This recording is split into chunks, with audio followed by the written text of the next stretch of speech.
warahmatullahi wabarakatuh.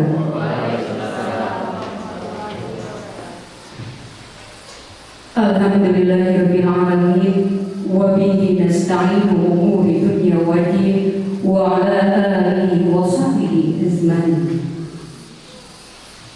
Pertama-tama marilah kita panjatkan puji dan syukur kehadirat Allah Subhanahu wa taala yang mana pada kesempatan hari ini kita bisa berkumpul bersama dalam acara workshop optimalisasi evaluasi untuk aktivitas pembelajaran.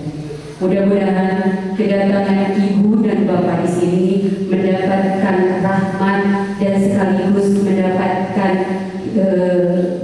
kenikmatan yang tiada taranya dari Allah SWT. Untuk mempersingkat waktu, marilah kita buka acara ini dengan pembacaan basmalah bersama-sama.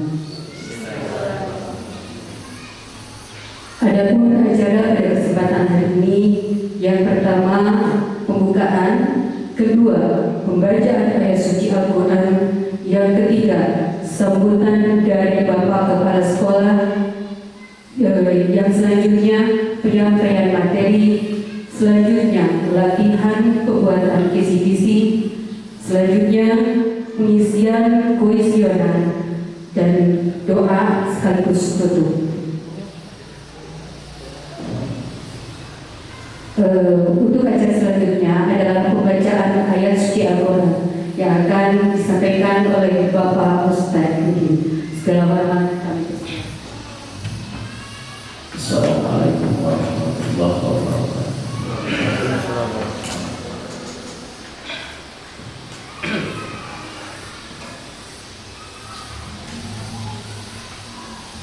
A'udzu billahi minasy syaithanir rajim.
وإن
Bismillahirrahmanirrahim. Terima kasih kepada Bapak Ustadz yang telah melantunkan ayat suci Al-Quran. Semoga apa yang beliau sampaikan menjadi semangat buat kita, khususnya bagi yang membacakan dunia bagi kita semua. Acara selanjutnya yaitu kesambutan dari Bapak Kepala Sekolah kepada Bapak Nugraha Hasan Sadikin SPD. Bismillahirrahmanirrahim. Assalamualaikum warahmatullahi wabarakatuh. Alhamdulillahirabbil alamin wassalatu wassalamu ala asrofil anbiya'i wal mursalin sayyidina Muhammad Rasulullah sallallahu alaihi wasallam. Puji dan syukur mari kita panjatkan kehadirat Allah Subhanahu wa taala. Alhamdulillah pada pagi ini hari Rabu tanggal 23 Maret 2022, alhamdulillah kita semua diberikan kesehatan, sehat walafiat, amin ya Allah ya Rabbal alamin. Salawat serta salam mudah-mudahan dapat dilimpahkan kepada junjungan Nabi besar Nabi Muhammad sallallahu alaihi wasallam, kepada keluarganya, kepada para sahabatnya, kepada kita selaku umat dan pengikut ajaran beliau hingga akhir zaman, amin ya Allah ya Rabbal alamin. Pertama-tama saya ucapkan banyak terima kasih kepada panitia yang telah menyelenggarakan workshop ini dalam peningkatan optimalisasi evaluasi untuk efektivitas pembelajaran yang mana diselenggarakan dalam penyelenggaraan program studi teknologi pendidikan oleh Sekolah Pascasarjana Institut Pendidikan Indonesia Garut. Alhamdulillah pada kesempatan ini Bapak Ibu semuanya bisa mengikuti workshop dari awal hingga akhir. Silakan mengikutinya. Walaupun Bapak Ibu semuanya banyak kegiatan, tapi pada waktu ini Bapak Ibu bisa mengikuti. Saya ucapkan banyak terima kasih kepada tim yang di depan, Bu Isan sama Pak Muklis dari IPI Garut yang bersedia menyelenggarakan workshop Pascasarjana ini. Mudah-mudahan dalam penyelenggaraan workshop ini dapat kita ambil hikmah dan ilmunya sehingga bisa diterapkan dalam kegiatan dan pembelajaran sehari-hari. Mengapa workshop ini diselenggarakan di SMK Bina Karya Mandiri ini? Mudah-mudahan menjadi sebagai ada perubahan dalam kegiatan pembelajaran Bapak Ibu semuanya. Mudah-mudahan Bapak Ibu semuanya bisa mengambil hikmah dari workshop ini. Saya ucapkan banyak terima kasih kepada tim yang telah bersedia menyelenggarakan workshop ini di SMK Bina Karya Mandiri. Mudah-mudahan acara workshop ini dalam mengambil tema optimalisasi evaluasi untuk efektivitas pembelajaran di SMK Bina Karya Mandiri dapat berjalan lancar. Pada kesempatan ini, workshop ini saya buka dengan baca Bismillahirrahmanirrahim.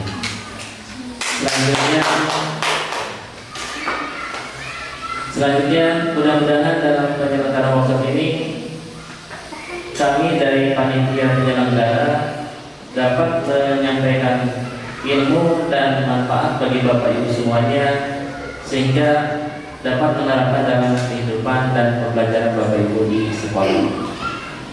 Mungkin itu sebagai pembuka dalam kegiatan workshop ini.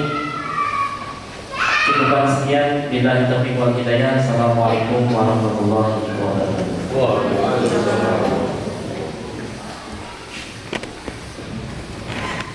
Terima kasih kepada Bapak Kepala Sekolah SMK Bina Karya Mandiri yang telah membuka acara workshop ini. Untuk acara selanjutnya yaitu penyampaian materi. Penyampaian materi yang pertama yaitu dari Bapak Nudu Nugraha Hasan selaku Bapak Kepala Sekolah kita. Kepadanya terima kasih kepada MC MC yang telah memberikan waktunya pada kesempatan acara ini. Bismillahirrahmanirrahim. Assalamualaikum warahmatullahi wabarakatuh. Waalaikumsalam warahmatullahi wabarakatuh. Walaupun tadi di awal sudah buka, tapi ini harus buka lagi. Mohon maaf. Jadi merangkap sebagai dibuka workshop ini, terus harus menyampaikan beberapa materi. Jadi ucapkan banyak terima kasih pada MC yang telah membawakan. Pada kesempatan ini saya akan menyampaikan materi tentang kegiatan optimalisasi evaluasi untuk efektivitas pembelajaran. Gimana Bapak Ibu, sehat semuanya? Alhamdulillah. Biasa, jangan tegang, rileks aja Bapak Ibu.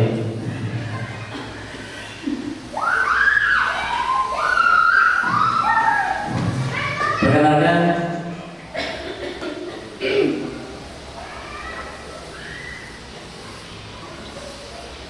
inilah profil data pribadi saya. Nama Nugraha Hasan Sadikin, SPDI. Lahir di Bandung tanggal 11 November 1984. Alhamdulillah,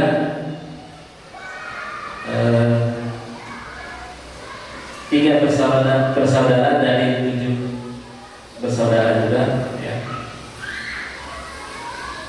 Alamat ini di Kampung Taun, Desa Cangkuang, Kecamatan Leles, tapi tempat tinggal sekarang berada di Soga, tapi di dalam KTP masih tercatat di Kampung Taun.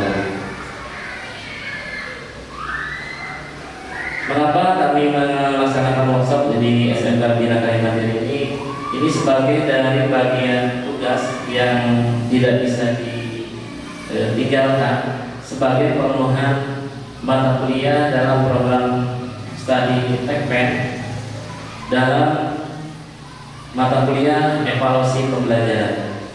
Jadi mohon kami dari tim panitia depan ini kepada Bapak Ibu untuk mengikuti dengan seksama tentang optimalisasi evaluasi untuk efektivitas pembelajaran.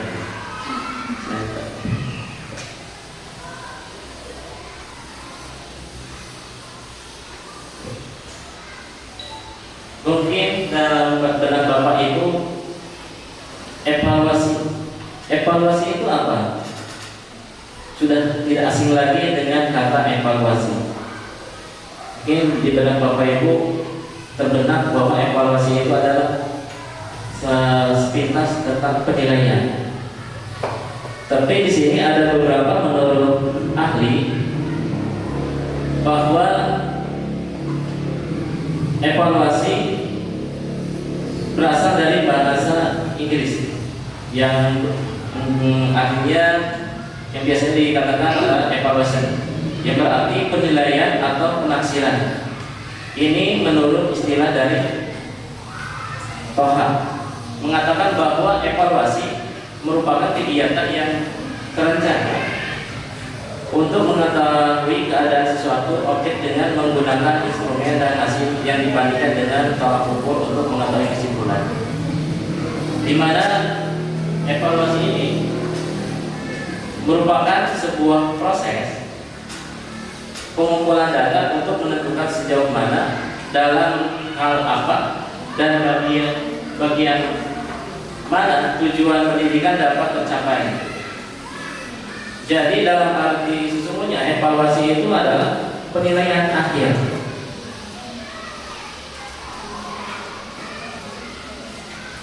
Selanjutnya, dalam kedudukan evaluasi dalam pembelajaran, evaluasi dilakukan dalam rangka pengendalian mutu pendidikan secara nasional sebagai bentuk akuntabilitas penyelenggaraan pendidikan kepada pihak yang berkepentingan di antara terhadap peserta didik, lembaga dan program pendidikan. Jadi betapa penting dalam kedudukan evaluasi ini dalam suatu proses pembelajaran. Dikatakan penting, mengapa? Karena tolak ukur dalam pembelajaran berhasil tidaknya suatu pembelajaran ini dilihat dari sebuah evaluasi. Bagaimana tujuan pendidikan dikatakan sukses atau berhasil kalau tidak dilakukan evaluasi secara berkelanjutan? Baik itu evaluasi dilakukan secara di awal, di tengah maupun di akhir. Jadi dalam suatu proses pendidikan, evaluasi ini sangat penting dilakukan Bapak Ibu. Ya. Baik itu dilakukan secara terencana maupun secara tiba-tiba. Tapi evaluasi ini dalam menentukan sebuah proses pendidikan sangatlah ditentukan.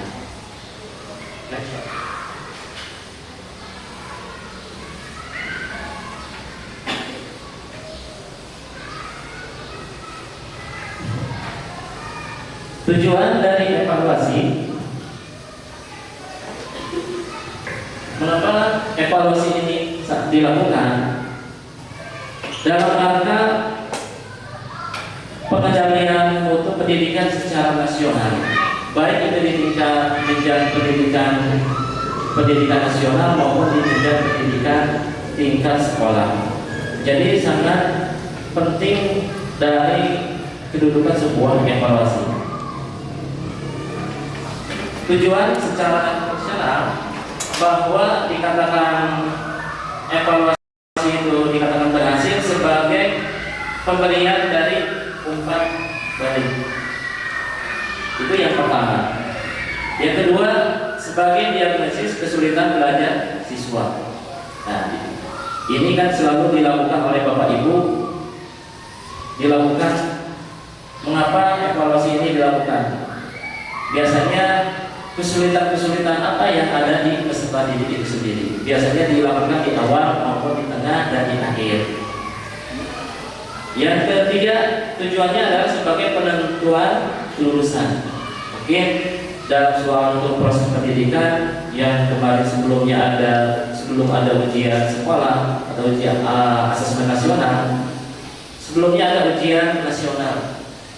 Ujian nasional itu evaluasi di akhir sangat menentukan kelulusan dari peserta didik. Tapi sekarang ada perubahan dari Kementerian Pendidikan bahwa ujian nasional itu tidak sekarang dilakukan lagi, diganti menjadi asesmen nasional. Jadi di sekolah dilakukan dengan melakukan ujian sekolah, tapi tidak menjadi syarat mutlak bahwa asesmen itu menjadi kelulusan yang nyata. Sementara fungsi dari evaluasi menurut di sini Sujana bahwa dikatakan evaluasi ini sebagai alat untuk mengetahui tercapai tidaknya tujuan dari instruksional. Jadi betul dikatakan evaluasi bahwa ini sebagai alat tolak ukur tercapai tidaknya suatu pembelajaran, baik itu guru maupun sekolah, bahkan di sini SMK Bina Karya Mandiri di bawah yayasan, berarti sebagai untuk mengetahui tercapai tidaknya keberhasilan pendidikan. Yang kedua, sebagai umpan balik bagi perbaikan proses belajar mengajar. Jadi jangan sampai guru memberikan pertanyaan kepada peserta didik dan peserta didik menjawab tanpa Bapak Ibu guru di evaluasi hasilnya.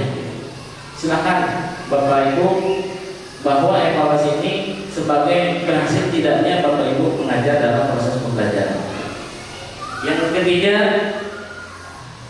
sebagai dasar dalam penyusunan laporan kemajuan belajar siswa kepada para orang tuanya. Emang betul bahwa tanpa adanya evaluasi sebagai syarat mutlak bahwa tercapai tidaknya pembelajaran ini harus dilakukan. Bahkan ada orang tua yang menanyakan sampai sejauh mana sekolah itu dikatakan berhasil atau sekolah itu dikatakan bagus tanpa orang tua mengetahui hasil dari pembelajaran Bapak Ibu itu sendiri.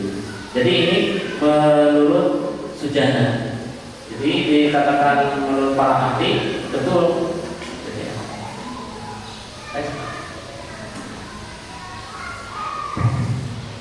Sedangkan di sini prinsip dari evaluasi ini ada beberapa prinsip dalam Permendikbud nomor 23 tahun 2016 tentang standar penilaian pendidikan nasional. Dijelaskan bahwa prinsip evaluasi atau penilaian hasil belajar antara lain sebagai salah satu dikatakan sahih. Di mana dikatakan sahih, yang berarti penilaian didasarkan pada data yang mencerminkan kemampuan yang akan diukur.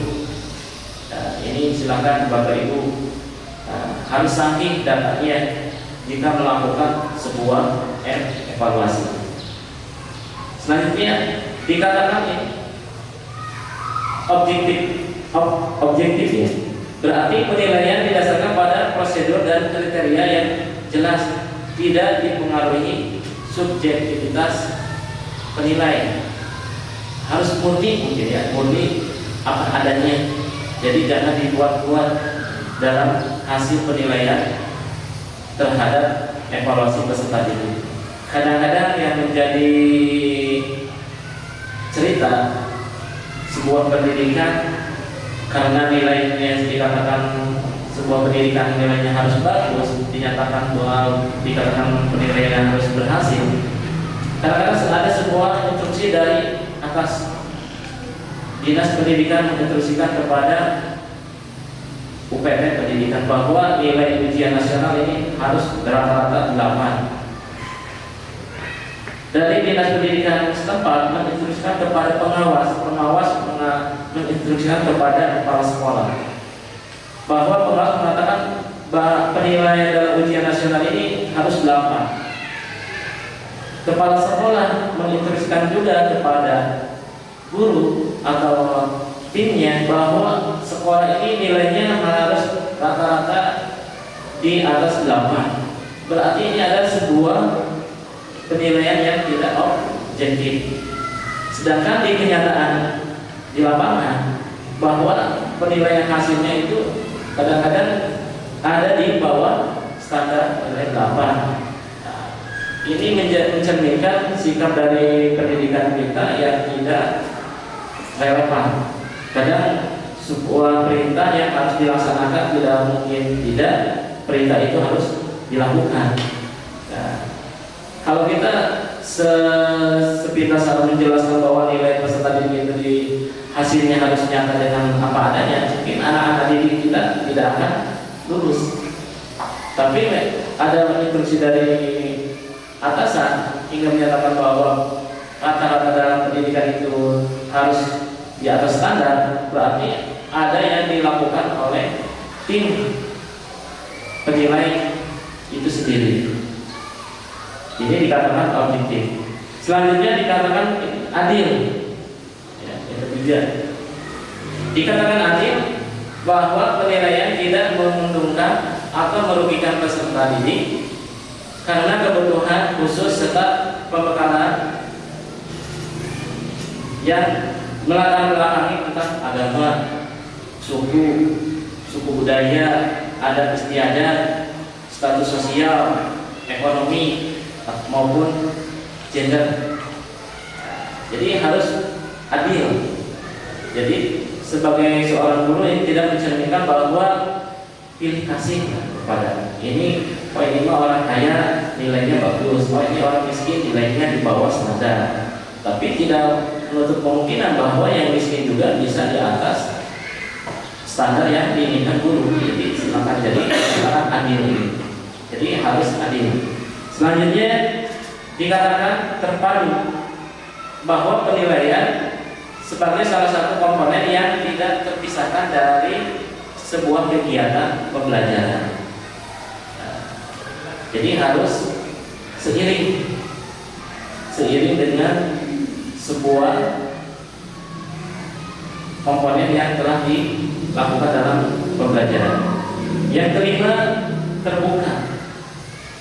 bahwa penilaian dalam pengambilan keputusan dapat diketahui oleh pihak yang berkepentingan. Karena yang menjadi istilah sekarang ini kan zaman sekarang penilaian dikatakan apa adanya, padahal itu sudah hasil dari sebuah rekayasa di sekolah itu sendiri. Kalau misalkan secara jujur kita terbuka, mungkin semua peserta didik ya tidak akan ada yang lulus. Selanjutnya dikatakan menyeluruh dan berkesinambungan. Bahwa dikatakan menyeluruh dan berkesinambungan ini mencakup semua aspek kompetensi yang menggunakan berbagai teknik penilaian sesuai untuk memantau dan menilai perkembangan kemampuan peserta didik itu sendiri. Jadi harus menyeluruh dan berkesinambungan. Jadi tidak ada pilih kasih bahwa yang di depan dikatakan ini bagus, di tengah tidak, yang di belakang jelek tidak. Jadi harus Bapak Ibu sebagai guru harus mengetahui penilaian itu tidak pilih kasih kepada peserta didik. Jadi harus mengetahui bahwa dalam satu kelas peserta didik minimal 30 orang, harus tahu semua jumlah peserta didik 30 orang itu yang ada di dalam kelas itu sendiri. Yang selanjutnya yang ketujuh, sistematis. Berarti penilaian dilakukan secara berencana dan bertahap dengan mengikuti langkah-langkah yang sudah distandarkan. Kadang standarnya sudah ada, karena disuka dilewati. Ya. Silakan dilewati, tapi kaidah-kaidah penilaian itu harus dijalani. Ya. Yang kedelapan, beracuan kepada kriteria. Ini dalam penilaian didasarkan pada ukuran pencapaian kompetensi yang telah ditetapkan. Mungkin ini sesuai dengan kriteria yang sudah ditetapkan oleh Bapak Ibu. Ya. Selanjutnya yang ke-9, akuntabel. Bahwa dikatakan akuntabel, penilaian dapat dipertanggungjawabkan, baik itu secara signifikan maupun dalam teknik-teknik mau hasil penyusunan penilaian. Ya, jadi silakan ini penilaian dengan nilai yang diinginkan oleh kepala sekolah itu sendiri. Bapak Ibu juga sebagai guru berarti harus siap mempertanggungjawabkan, baik itu dilaporkan kepada sekolah, dinas pendidikan maupun kepada orang tua. Jadi harus ada pertanggungjawaban. Gitu ya. Next.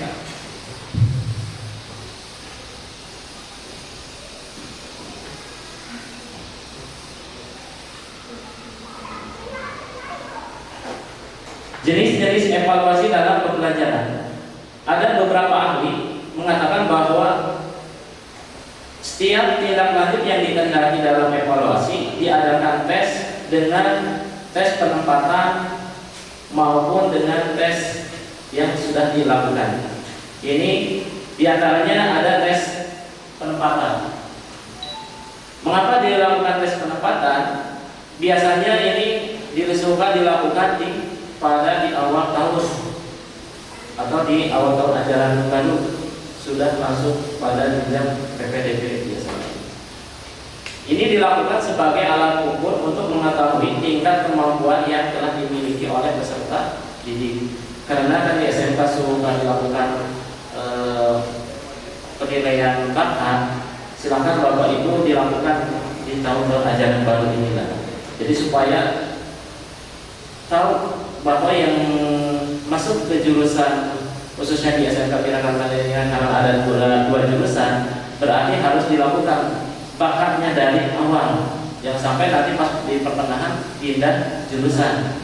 Sering terjadi lah di awal-awal tahun ya, bahwa anak yang tadinya mau ke jurusan multimedia, ternyata pas di 2 bulan semester pertama itu anak pindah ke jurusan tata busana. Ini perlu dilakukan tes penempatan. Mengapa perlu dilakukan? Supaya mengetahui tolak ukur dalam proses pembelajaran itu sendiri. Yang kedua, tes formatif. Tes formatif ini dilakukan sebagai untuk memantau kemajuan belajar siswa sebagai umpan balik kepada guru. Nah, biasanya ini dilakukan di pertengahan ya. Biasanya dilakukan pertengahan formatif ini, supaya ada umpan baliknya relevan bagi Bapak Ibu. Jangan sampai sistem pendidikan sekarang ini mengandung pada 2 semester pendidikan, ada semester pertama atau semester ganjil, semester 2 maupun semester genap. Ini dilakukan tes sumatif. Ini untuk mengetahui bahwa dalam pembelajaran 1 semester itu sendiri tercapai tidaknya proses pembelajaran dalam satu semester itu. Jadi itu tes jenis-jenis tes yang telah dilakukan oleh Bapak Ibu selama ini. Silakan, tes ini sangat perlu dilakukan. Mengapa? Karena untuk mencapai tidak berhasilnya dalam suatu proses pembelajaran di sekolah itu sendiri. Mungkin itu yang perlu saya sampaikan. Selanjutnya akan disampaikan pemateri yang di depan, sampaikan Pak Muklis.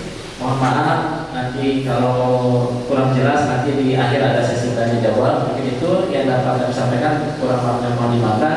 Bila taufiq wal hidayah. Assalamualaikum warahmatullahi wabarakatuh. Waalaikumsalam.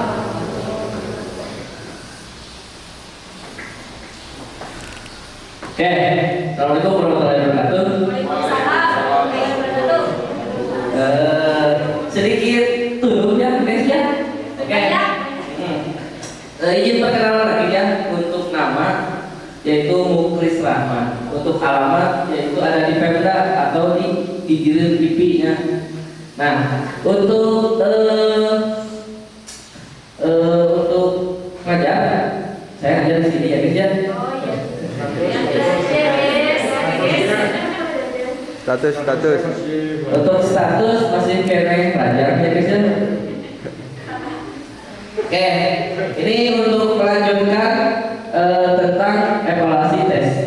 Di mana ini menurut Arikunto 2016 halaman 41, teknik evaluasi dibagi menjadi 2, yaitu teknik PES dan teknik non-PES.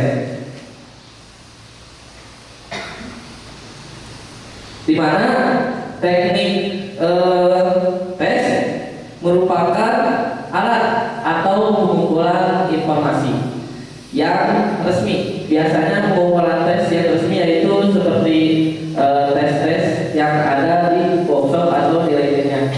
Nah, untuk yang kedua, evaluasi non-tes, di mana evaluasi non-tes sama saja ya, sama-sama evaluasi, di mana ini akan mengumpulkan semua data atau penilaian dari hasil sesudah pembelajaran berlangsung, di mana yaitu kepada guru atau kepada dosen yang lainnya. Yang terakhir yaitu observasi atau pengamatan, di mana kita mengamat suatu proses pembelajaran. Nah, diamat. Biasanya kita mengamat pembelajaran, di mana guru yang menerangkan atau murid yang kurang fokus itu biasanya diamati, di mana apa hal-hal yang dapat diperbaiki atau dibenahi.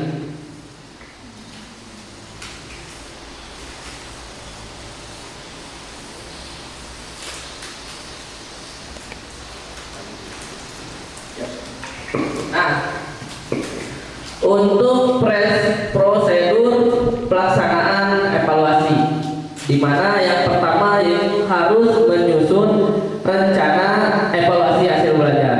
Yang pertama itu merumuskan tujuan dilaksanakannya evaluasi. Apa itu tujuan evaluasi? Yaitu mendapatkan hasil atau dari hasil pembelajaran mendapatkan nilai. Nah, yang kedua menetapkan aspek-aspek yang dievaluasi, misalnya aspek kognitif, afektif, atau psikomotor. Nah, yang ketiga memilih dan menentukan teknik yang akan dipergunakan dalam pelaksanaan evaluasi.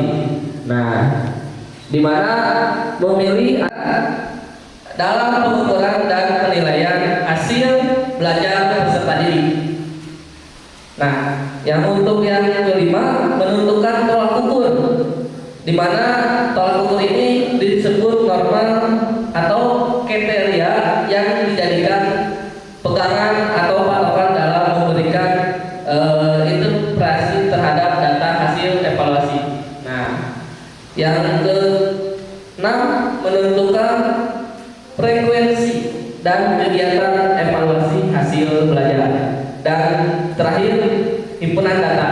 Nah, di mana dari A sampai D itu dianalisis dan dikumpulkan datanya. Nah, next. Nah, untuk melakukan verifikasi data, yaitu kalau tes maupun non tes akan penyaringan, di mana verifikasi hasil data yang baik akan digunakan dan data yang kurang baik atau tidak mendukung evaluasi akan tidak digunakan. Untuk yang ketiga, pengolahan dan penganalisis.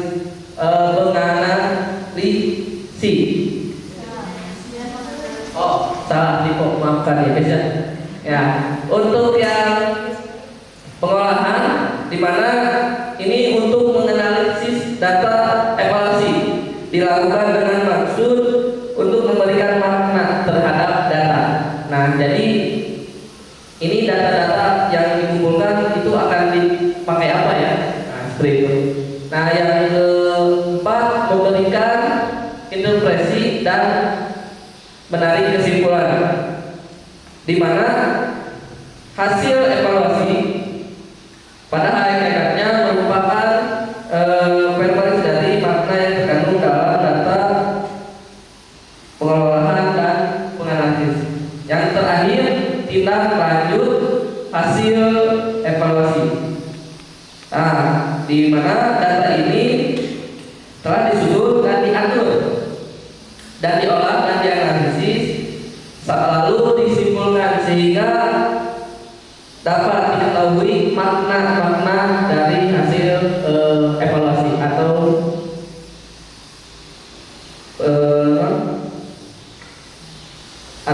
evaluasi. Nah, ada prosedur pelaksanaan evaluasi singkat. Nah, mohon maaf ya. Nah, adapun prosedur pelaksanaan evaluasi singkat, yaitu yang pertama adalah penyusunan alat, di mana penyusunan alat itu adalah kisi-kisi, butir soal dan jawaban. Nah, yang kedua pengumpulan data atau pengukuran, yang ketiga pengolahan atau penilaian, dan terakhir hasil. Nah, untuk keempat ini akan dijelaskan oleh rekan saya. Oke. Dan untuk kekurangan mohon maaf yang masih belajar. Oke, bangga. Ya, assalamualaikum warahmatullahi wabarakatuh. Waalaikumsalam. Perkenalan dulu ya. Serta dalam kegiatan kami, sebetulnya ini benar-benar kewajiban kami ya Pak, tapi kami benar-benar sangat membutuhkan partisipasi Ibu Bapak. Maka saya sangat mengapresiasi atas partisipasi dan bentuk kehadirannya di tempat ini, di waktu ini. Terima kasih saya sampaikan yang sebesar-besarnya. Lalu Pak, kepada Bapak Nugraha yang telah memberikan kesempatan mengajak saya untuk ikut di tim ini. Besar harapan saya workshop ini dapat diadakan dengan lancar dan memberikan impact ya, memberikan hasil kepada Bapak Ibu dan lupa kepada kami sebagai pelatihan dalam rangka salah satu pemenuhan tugas daripada mata kuliah evaluasi pembelajaran di program Magister Teknologi Pendidikan Institut Pendidikan Indonesia Garut. Nah, apakah ada yang ditanyakan setelah barusan saya perkenalan? Karena saya itu sebetulnya sama lulus itu dari SMK di SMK yang 1 Garut sekelas. TKJ, kemudian S1 di IPI juga sekelas, sekarang sekelas. Jadi sama mungkin sekitar sampai 9 tahunan mungkinnya kalau dari SMA itu.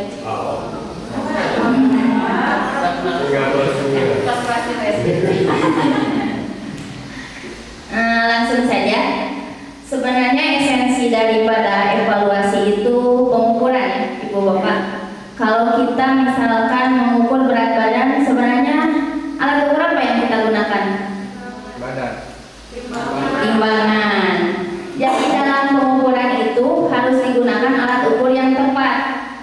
Istilahnya begini, jika kita mengukur berat badan kita, apakah kita mengukur dengan ukuran meter untuk mengukur tinggi badan? Artinya di sana adanya ketepatan sasaran antara pengukuran dengan alat ukur. Jadi adanya kesamaan apa yang mau diukur dan apa alat ukur yang mau digunakannya. Seperti itu dapat dipahami. Mungkinnya Bapak Ibu lebih senior dan lebih paham. Ini saya di depan ini bukan lebih tahu mungkin, tapi lebih ke sharing saja, saling merecall, memanggil lagi ingatan-ingatan mungkin ya, bersama-sama untuk mengkaji lagi mengenai evaluasi pembelajaran. Nah, sebelumnya oleh Pak Muklis juga Pak Nurah sudah disampaikan bahwa prosedur dalam pelaksanaan evaluasi itu, singkatnya, evaluasi itu tidak dapat dilaksanakan tanpa perencanaan yang apa? Perencanaan yang matang. Artinya evaluasi itu adanya perencanaan yang matang, apa yang mau diukur. Kemudian alat ukur seperti apa yang akan digunakan. Nah, dari hasil evaluasi itu tidak semata-mata ini hasil evaluasi ya sudah seperti itu, tapi adanya tindak lanjut, kontinuitas, kesinambungan sebagai bentuk tindakan daripada hasil evaluasi yang telah dilaksanakan. Artinya kan setelah dilaksanakan evaluasi, kemudian ada data yang dihasilkan, diinterpretasi, kita dimaknai. Misalkan kalau hasil belajar dimaknai, apakah hasil belajarnya itu telah seperti yang diharapkan. Artinya tidak mungkin ada 100% yang hasil belajarnya di atas daripada bukan di atas, maksimal dapat didapatkan secara maksimal. Tapi dari sana itu ada tindakannya kepada siapa? Ada yang tahu? Kepada murid. Murid kan subjek yang kita teliti ya. Sebenarnya mengajar itu sama dengan penelitian yang dilakukan setiap hari, setiap waktu oleh Bapak Ibu guru. Nah, setelah dilakukan perencanaan, titik poinnya, kemudian disusunlah alat. Alat itu berisi kisi-kisi, butir soal dan jawaban. Nah, setelah itu barulah dikumpulkan untuk diukur, dianalisis sebetulnya bagaimana hasil pengukuran yang telah dilaksanakan oleh kita.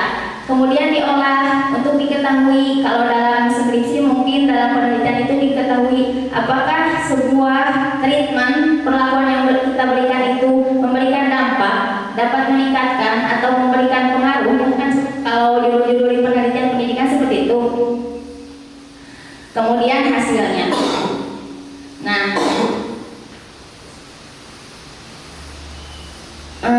jadi inti daripada workshop ini adalah pembuatan kisi-kisi soal. Sebelum ke panduan pengisian pembuatan kisi-kisi soal, ada beberapa hal yang perlu kita pertimbangkan. Pertama, soal yang berdasarkan kisi-kisi memudahkan dalam menentukan tingkat kebaikan soal. Jadi soal itu memiliki sifat kebaikan. Artinya kebaikan di sini itu soal sesuai dengan apa yang diuji. Artinya apa yang diukurnya itu sesuai sasaran, tepat pengukurannya, alatnya juga benar-benar validitas dan reliabilitas seperti itu. Kemudian kedua, dalam kisi-kisi harus dicek apakah soal yang dibuat sesuai dengan tujuan kompetisi dasar, indikator, kawasan perilaku, tahapan perilaku, tingkat kesulitan soal, bentuk soal dan jawabannya benar. Misalkan seperti kita mengukur untuk kognitif, biasanya kita melaksanakan evaluasi itu dengan tes. Tapi untuk hal yang bersifat ranahnya psikomotorik atau APB itu tidak bisa dilakukan dengan tes, mungkin lebih ke penugasan atau observasi seperti itu. Kemudian untuk kesulitan soal juga ditentukan daripada kompetensi dasar yang telah ditentukan dalam silabus. Jadi akarnya mah dari tujuan pembelajaran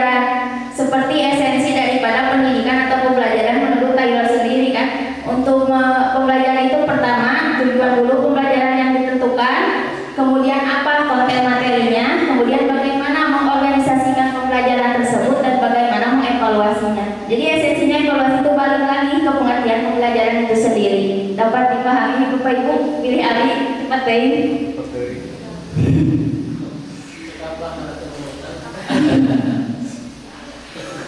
Yang ketiga yaitu butir soal. Butir soal itu harus dicek apakah menggambarkan bentuk soal yang dipilih, apakah pertanyaannya menggambarkan kesulitan yang dimaksud, dan apakah kalimatnya dapat dipahami siswa. Artinya tidak selamanya kalimat yang kita buat dalam sebuah soal itu menurut kita mudah, tapi menurut siswa belum tentu mudah. Jadi tingkat kesulitan dasar itu bukan ditentukan oleh kita dulu, tapi ditentukan oleh murid yang kita berikan soal dan mereka lah yang akan mengerjakannya. Jadi jangan keliru bahwa menurut kita ini masuk ke sedang deh soal kesulitannya, tapi kan murid yang menentukannya apakah ini sulit atau mudah. Soal itu bukan hanya berisi konten atau konstruktif, tapi bagaimana mengenai analisis kebahasaannya. Kadang yang kita pertanyakan apa, jawabannya seperti ini. Karena apa? Karena dalam penyusunan soal itu si analisis kebahasaannya itu tidak sesuai. Artinya ada kata yang boros, wasting word ya, kata-kata yang memang boros, kata-katanya tidak singkat padat jelas misalkan. Atau ada dua yang dipertanyakan dalam satu soal yang sebetulnya itu bermaksud pada pertama, seperti sebutkan dan jelaskan. Kita kan biasa ya mendengar soal sebutkan dan jelaskan waktu saya sekolah juga. Padahal ketika kita menjelaskan, maka tentu saja poin-poin sebutkan itu pasti sudah dijawab oleh murid. Apakah benar sesuai pengalaman Bapak Ibu seperti itu? Nah, yang keempat, next. Soal isian tidak sama dengan uraian. Isian butuh jawaban singkat, sedangkan uraian membutuhkan penjelasan yang luas dan mendalam. Seringkali kalau dalam soal esai itu artinya begini, apa yang dipertanyakan itu kadang ada yang bermakna luas dan mendalam. Kalau yang dipertanyakan itu seperti sebutkan, kan itu sebutkan berarti kadeknya itu yang digunakan itu mengetahui, berarti sebutkan. Artinya untuk mengecek indikator apakah siswa itu sudah tahu sebetulnya dengan materi tersebut. Tapi ketika diminta dalam esai itu uraikan, itu membutuhkan pemikiran siswa yang mendalam. Artinya siswa itu butuh beberapa waktu selain daripada mengingat. Tapi ketika mengetahui kan yang digunakan itu mengingat. Misalkan sebutkan ibu kota Indonesia, diingat, tapi beda dengan pemikiran atau uraian. Seperti misalkan begini, bagaimana pendapat Anda mengenai bencana alam yang terjadi akhir-akhir ini? Apakah akibatnya? Bagaimanakah? Apakah pencegahan yang dapat kita lakukan? Apakah partisipasi yang dapat kita lakukan di masyarakat? Itu kan butuh pemikiran yang luas dan juga mendalam. Nah, yang kelima, soal pilihan ganda membutuhkan kalimat yang berisi persoalan dan tersedianya pilihan-pilihan harus memiliki kesederajatan. Terkadang di soal-soal PG itu jawaban-jawaban yang dibuat itu tidak sederajat. Artinya tidak sederajat seperti bahasa Sunda namanya lewe hiji. Jadi gampang untuk siswa tahu kalau ini itu soal yang salah, kalau ini jawaban yang salah, kalau ini jawaban yang benar. Artinya di PG itu tidak semata-mata bagaimana kita mengisi supaya A, B, C, D itu terisi. Misalkan kalau misalnya A, B, C, D itu terisi semuanya, tidak, tapi harus kesederajatan. Artinya ada kesamaan derajat yang dipertanyakannya, bukan semata-mata untuk memenuhi multiple choice yang akan dipilih oleh siswa, seperti itu. Kemudian yang keenam, indikator perilaku sebagai pengembangan dari kompetensi dasar tidak lebih dari satu perbuatan. Ini sebetulnya waktu itu juga agak keberatan ya, jadi harusnya satu indikator itu jadi satu soal. Tapi kan biasanya kalau kita dievaluasi beberapa indikator dari KD mungkin sekitar 2, 3 atau sampai 4 itu dibuat dalam soal 30 misalkan seperti itu ya. Tapi kalau lebih baiknya untuk mengetahui hasil evaluasi di manakah letak siswa memiliki kesulitan pemahaman materi pembelajaran, lebih baik di satu indikator itu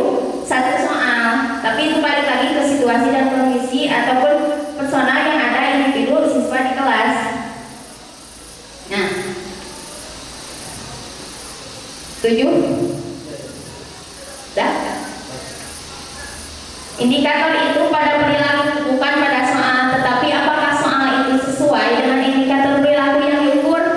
Sekarang saya juga baru tahu sekarang kalau soal itu dibuat berdasarkan, kan kadang kita lihat materi, oh ini soalnya, tapi sebetulnya soal itu harusnya dibuat dari indikator seperti gini: siswa dapat menjelaskan bla bla bla bla. Nah ini kan yang dibuat dengan soal itu harus bisa menguji apakah si siswa dapat menjelaskan konten yang materi pembelajaran yang disampaikan. Jadi bukan berdasarkan materinya saja, tapi berdasarkan indikator. Jadi soal yang dibuat itu harus dapat menguji kemampuan siswa. Pada akhirnya soal itu menguji kemampuan berpikir siswa, seperti itu. Yang kedelapan, tingkat kesulitan soal yang berdasarkan perilaku kognitif. Jadi seperti kita ketahui untuk kognitif belum mungkin yang revisi bahwa 1 pengetahuan, 2 pemahaman, seperti itu. Ibu bapak mungkin lebih tahu ya, bahwa C1, C2 itu ketika indikator soalnya C1 dan C2 maka itu disebut mudah. Mudah artinya dapat dikerjakan oleh siswa yang memiliki kemampuan tinggi, sedang, dan rendah itu dapat dikerjakan. Kemudian untuk yang sedang, mungkin sedang, yang rendah dan yang sulit mungkin dapat melaksanakan. Tapi untuk C4 ke atas sulit, berarti indikatornya itu siswa yang memiliki kemampuan tinggi, tapi tetap namanya di sekolah siswa tidak melihat apakah ini tinggi, rendah, sedang, tetap mengerjakan soal yang sama. Jadi ada baiknya kalau dalam pembuatan soal itu misalkan persentasenya 100%, maka 60% itu sedang agar bisa dikerjakan oleh siswa yang rendah, sedang dan tinggi, kemudian mudah 20%, kemudian sulit 20%. Tapi kembali lagi kepada ibu bapak guru yang lebih tahu situasi di kelasnya. Kalau itu tidak menjadi patokan baku mungkin. Kemudian ke-9, perhatikan taksonomi belum, mengetahui, memahami seperti tadi C1, C2 mudah, menerapkan C3 sedang, menganalisis, sintesis, mengevaluasi sulit. Ya langsung ke inti. Nah, untuk penyusunan alat nanti di akhir workshop kami akan merepotkan lagi Bapak Ibu untuk latihan membuat kisi-kisi soal, ya. Untuk penyusunan alat itu, pertama tujuan. Kalau tujuan pembelajaran mungkin sudah ada di silabus, ya, Ibu Bapak juga lebih tahu. Kemudian kompetensi dasar, indikator, nah kawasan perilaku seperti biasa kognitif, afektif, psikomotorik. Nah untuk yang kelima, tingkatan kualifikasi perilaku C1, C2, seperti itu mudah dipahami kan ya? C3, C4 seperti itu. Untuk tingkat kesulitan soal dilihat kembali lagi dari C1, C2 nya.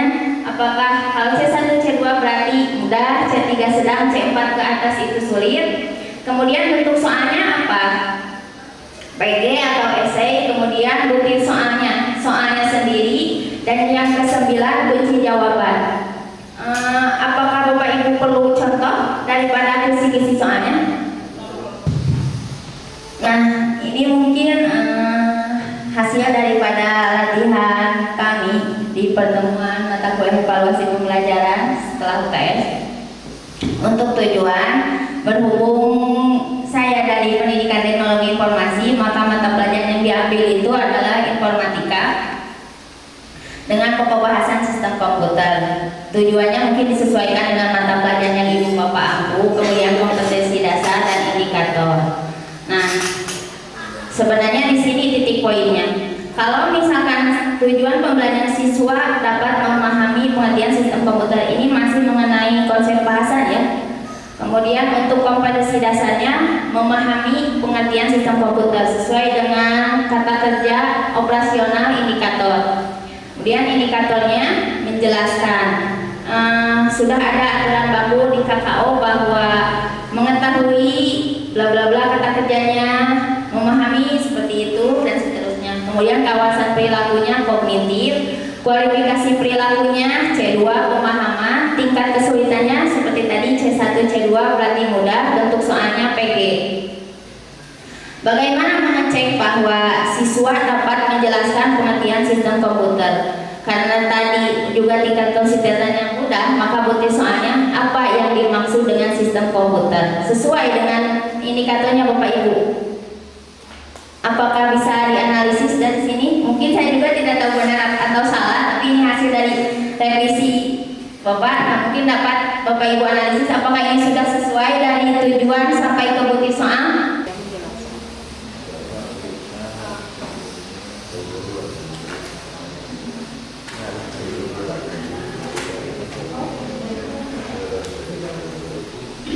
Nah, ini kan Dari pertama, Bu. dari awal. Dari awal. Yang awal dulu. Ini. Nah, ini.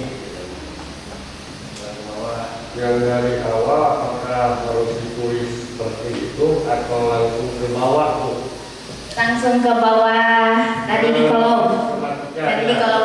Sebetulnya tidak apa-apa Pak kalau langsung di kolom, cuman mungkin kalau saya orangnya emang sistematis jadi harus seperti ini biar nanti di kolom tujuan gampang gitu, diceknya seperti itu. Kalau udah dimasuk di list tinggal dilihat, oh ini sepertinya sudah dimasukkan di dalam butir soal, sudah dibuatkan soalnya di stabilo seperti itu. Tergantung Bapak Ibu, kalau misalkan mau langsung ke format tabel tidak apa-apa, kalau seperti ini juga tidak apa-apa seperti itu. Yang sama, yang di tabel dengan yang di atas itu prinsipnya isinya sama. Sama. Cuma yang membedakan letaknya kan. Iya. Kalau itu ditabelkan, kalau ini ke bawah kan. Iya. Supaya tidak pusing yang pengawas, mungkin satu juga tidak ada masalah kayaknya. Iya. Yang tampilnya Iya. tabel. Iya. Ini kalau ini sebatas untuk dicantumkan tujuan pembelajarannya apa seperti itu. Kemudian kompetensi dasarnya apa? Nah ini indikatornya kan, kalau indikator sudah ada ya di silabus Bapak Ibu. Tinggal mungkin di tingkat atau kualifikasi perilaku pun kita diidentifikasi dari silabus juga. Langsung di KD-nya apa? Langsung dapat dilihat ini pengetahuan, pemahaman atau analisis. Nah ini tingkat kesulitan. Berhubung waktu itu saya buat soalnya itu sekitar 10 soal, jadi ini lebih mudah. Yang mudahnya 60% berarti 6 soal, yang sedangnya 1, yang sulitnya saya buat 3. Nah, untuk tujuan pembelajarannya siswa dapat memahami pengertian komputer. Kemudian kompetensi dasarnya apa? Indikator, kawasan perilaku, C2, tingkat kesulitan, bentuk soal, dan butir. Nah di soal ini, soal harus dapat mengukur indikator tadi, yang pemahaman. Bagaimana soal itu dapat mempertanyakan bahwa siswa ini paham tidak dengan materi tersebut, dengan konten mengenai pengertian sistem komputer, seperti itu. Kemudian untuk soal yang sulit mungkin ya, contohnya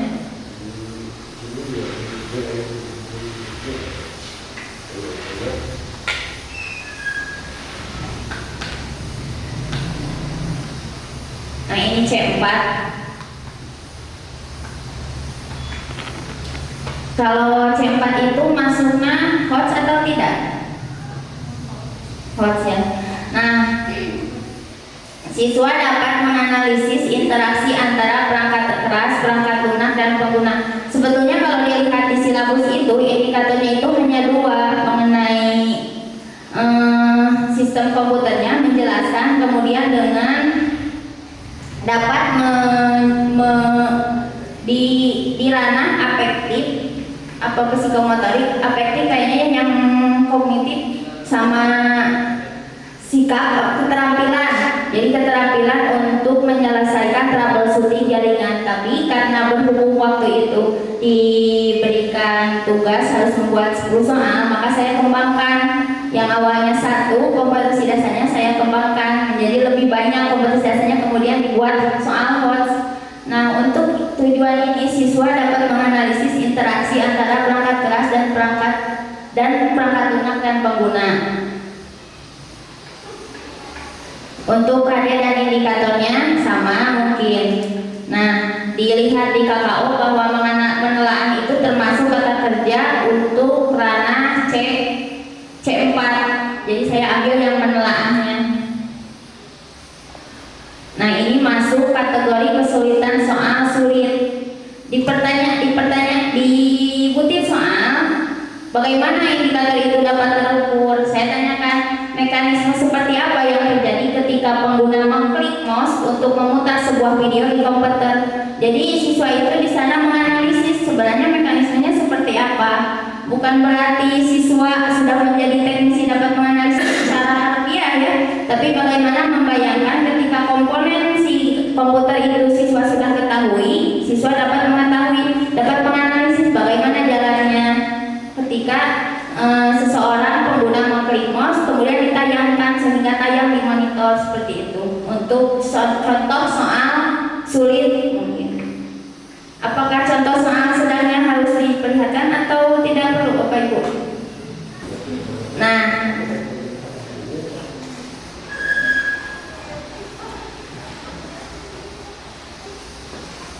ini tadi sedang itu C3 itu mengaplikasikan ya. Jadi tujuannya juga siswa dapat mengaplikasikan perangkat yang berperan dalam sebuah proses interaksi antar perangkat. Karena aplikasi di sini itu kognitif, jadi kognitif itu dapat diukur secara pengetahuan hasil pemikiran siswa. Maka menerapkan di sini itu beda dengan ketika berbicara mengenai keterampilan. Nah, untuk soalnya saya buat seperti ini. Ketika pengguna memasukkan data di aplikasi pengolah kata, kemudian muncul notifikasi pemberitahuan komputer dari virus, sebenarnya perangkat mana yang menginterupsi kinerja? Artinya di sini mengaplikasikan pemahaman siswa mengenai interaksi antar komponen perangkat lunak, perangkat keras dan pengguna. Ketika siswa dapat menganalisis tadi, maka dia akan dapat menarik sebuah kesimpulan bagaimana si komponen itu bergerak satu sama lain. Nah, di jawabannya juga hardware, software, aplikasi, storage device. Tapi kalau dilihat dari kesederajatan, sebetulnya untuk aplikasi ini itu kalau memacu kepada aturan baku di panduan tidak benar-benar sederajat dengan pilihan hardware, software, dan storage device. Apakah di sini ada yang tahu kenapa aplikasi tidak disebut sederajat? Artinya dengan jawaban yang lain.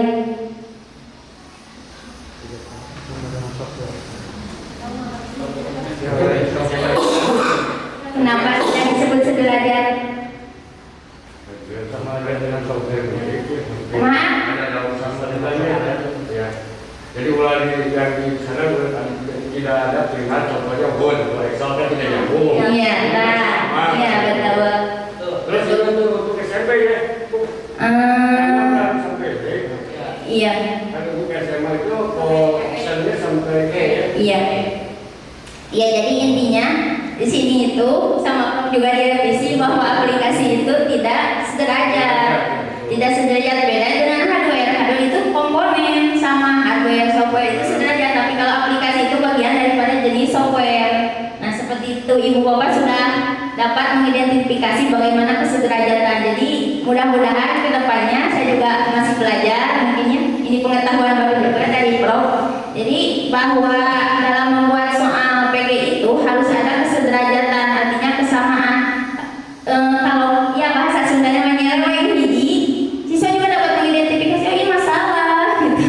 Seperti itu secara langsung ya. Jadi artinya indikator yang kita buat itu indikator udah bagus, tujuan pembelajaran udah bagus, tapi ketika dibuat di soal jadi mudah. Jadi dari awalnya tingkat kesulitan sulit jadi mudah karena jawaban tadi tidak sederajat.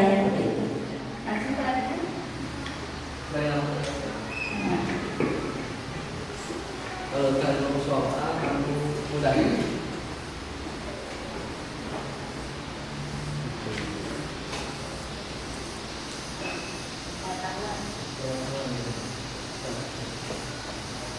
Nah, kalau kita mengambil kan ini mata pelajaran sistem komputer, tapi kita ambil yang umum. Nah, misal bahasa Indonesia ya Pak. Nah, di mana kita mengubah dengan mata pelajaran bahasa Indonesia. di mana untuk misal siswa dapat mengetahui apa urutan-urutan membuat surat lamaran. Nah, di mana siswa akan mengetahui apa itu surat lamarannya. Nah, untuk yang selanjutnya identifikasi masalahnya, mengkategorikan jenis-jenis surat lamaran. Di mana kan surat lamaran kan itu beda. Ada surat lamaran ke PT, ke dinas atau ke sekolah-sekolah. Nah, untuk bisa mengetahui C1 pengetahuan dalam soal, kalau kita membuat soalnya tentang apa saja atau soal apa? Nah, biasanya kalau surat lamaran yaitu surat lamaran PT, terus itu termasuk jenis surat lamaran apa? Nah, ada dua, surat lamaran digital sama surat lamaran yang tulis. Nah, itu kalau untuk mudah pasti siswa akan, oh ini mah jenis surat lamaran digital karena tidak di print out atau ditulis tangan. Nah, seperti itu jenisnya. Kalau surat lamaran digital biasanya ditulis di email, terus di Word, nah seperti itu. Jadi siswa sudah mengetahui apa itu surat lamaran, seperti itu untuk sebagai contoh. Nah, untuk soal sulit karena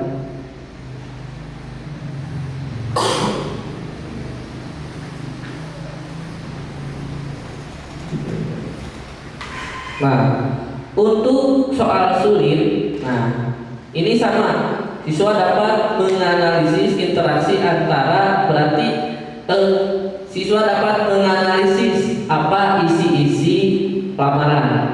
Nah, di mana siswa dapat menelaah, oh apa aja ya surat lamaran itu, berarti kop suratnya atau nama, alamat, seperti itu. Nah, itu jadi siswa menganalisis kembali dari soal. Misal soalnya kami ingat soal. Nah, ketika membuat lamaran pekerjaan, apa saja isi-isi atau runtuyan lamaran. Jadi siswa dapat mengingat kembali dan mengaplikasi menganalisis, oh yang pertama itu surat lamaran, yang kedua CV, yang ketiga surat kebaikan, yang ketiga keempat ijazah dan lain-lain. Nah, untuk soal sulit dan mudah dari beda mata pelajaran contohnya seperti itu, tapi masih banyak kekurangan, mohon maaf. Ya, sekian dari saya. Assalamualaikum warahmatullahi wabarakatuh.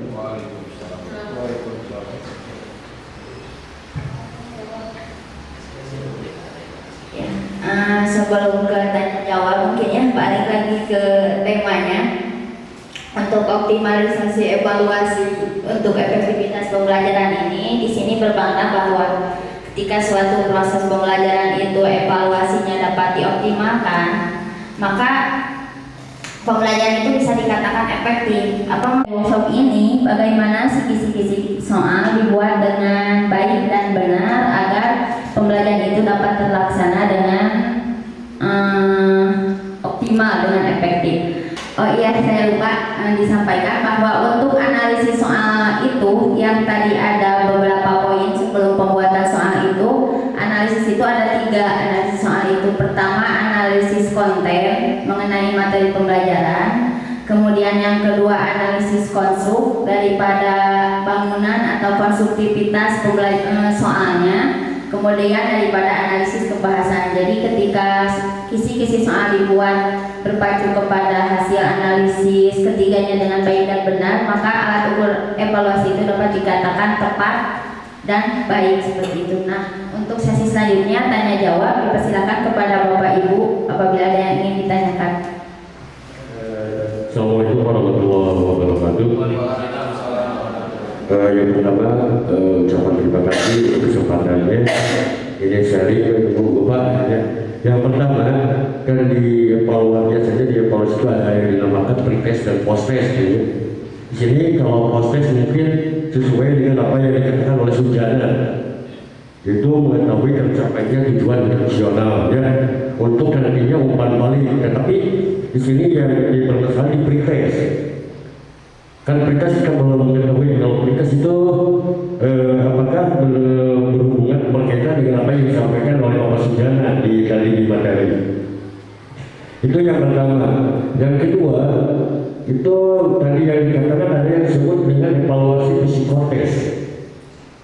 Ya, psikotes. Apakah itu kan tadi ada yang formatif, sumatif, dan diagnosis. Untuk psikotes, ini termasuk yang mana mungkin ya untuk evaluasi psikotes? Karena biasanya sebuah sekolah yang sudah berstandar itu sebelum masuk biasanya menyelenggarakan sebuah psikotes untuk nantinya acuan, mungkin untuk acuan bagaimana pembelajaran dilaksanakan. Yang terakhir tadi di contoh soal penempatan kata tanya, penempatan kata tanya.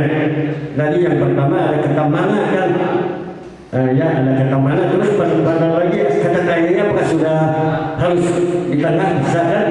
Ada aturan bagaimana menggunakan kata tanya. Terus tadi yang terakhir kan di sana sudah dicantumkan yang sulit berapa persen, yang mudah berapa persen, ya, yang sulit yang sedang-sedang berapa persen. Kalau di akhir kan ada yang dinamakan analisis butir soal. Kalau di akhir kita kan mencantumkan sudah dipresentasi, tapi di akhir hasil anak tidak sesuai, ya tidak sesuai dengan yang kita buat rancangan di kisi-kisi. Langkah kita sebagai pendidik harus bagaimana mungkin? Oh, ternyata yang dianggap kita sulit itu ternyata mudah menurut anak, karena di hasil analisis 80% anak bisa menjawab. Tetapi ketika kita mengkategorikan soal tersebut mudah, ternyata hanya 2 orang atau 10% yang bisa menjawab. Nah, mungkin langkah kita bagaimana untuk nantinya mungkin revisi di soal tersebut. Mungkin sementara itu terima kasih. Ini hanya sharing Bapak Ibu. Terima kasih. Assalamualaikum warahmatullahi wabarakatuh.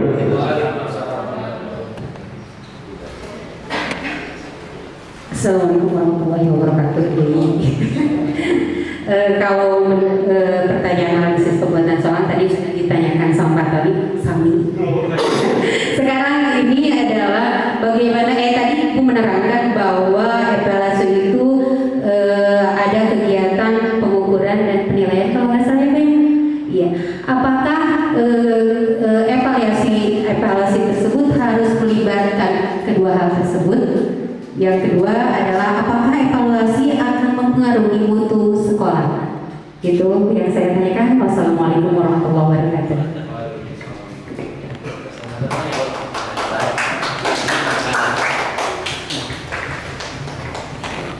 Ini dijawab, tapi kalau misalkan salah mohon maaf ya Pak, mohon koreksi. Ini terus Pak Tony untuk memberikan pertanyaan dan masukannya, juga kepada Ibu Siti yang telah memberikan masukan dan pertanyaan. Yang pertama tadi sangat bagus sekali dari Bapak Tony, misalkan yang telah memberikan masukan pertanyaan. Yang pertama itu tentang bagaimana pretest dan post-test itu dilakukan ini ya Pak. Ini kan pretest itu kan post-test lah. Post-test itu kan post-test itu di awal. Pretest mohon maaf. Pretest itu biasanya dilakukan di awal supaya mencapai sejauh mana peserta didik itu target yang diinginkan oleh guru tercapai. Tapi itu sebagai langkah awal dilakukan. Tapi nanti ditindaklanjuti setelah guru memberikan pembelajaran, dilakukan post test, jadi di akhir. Ya. Jadi emang perlu supaya Bapak Ibu guru atau misalkan sebuah lembaga atau pendidikan atau workshop. Jadi itu perlu untuk melakukan post test dulu gitu. Nanti setelah dilakukan post test atau penyampaian materi dari pemateri, nerap tidak hasilnya dari materi yang telah diberikan. Terus yang kedua, evaluasi. Yang kedua itu tentang evaluasi psikotes ya Pak. Nah, evaluasi psikotes ini termasuk kepada tadi sudah dijelaskan dari tentang jenis-jenis evaluasi. Nah, tadi di depan sudah diutarakan bahwa jenis-jenis evaluasi ini ada 4. Yang pertama tes penempatan, tes formatif, tes diagnostik, dan tes sumatif. Yang Bapak barusan tanyakan tes psikotes ini masuk ke ranah mana? Mungkin itu ya Pak. Nah, mungkin kalau dilihat dari jenis-jenis evaluasi ini termasuk kepada tes penempatan. Jadi sebelum, gitu kan, sebelum pencapaian dari pembelajaran itu sendiri gitu Pak. Jadi tes penempatan mungkin di dalamnya ada termasuk juga tes psikotes gitu ya. Itu kan tes psikotes kalau lihat dari tes jenis evaluasinya biasa kan dilakukan di awal. Sampai jauh mana bahwa dalam penilaian atau penjaringan itu masuk kriteria ke dalam mana gitu. Jadi biasanya ini termasuk kepada tes penempatan gitu. Terus selanjutnya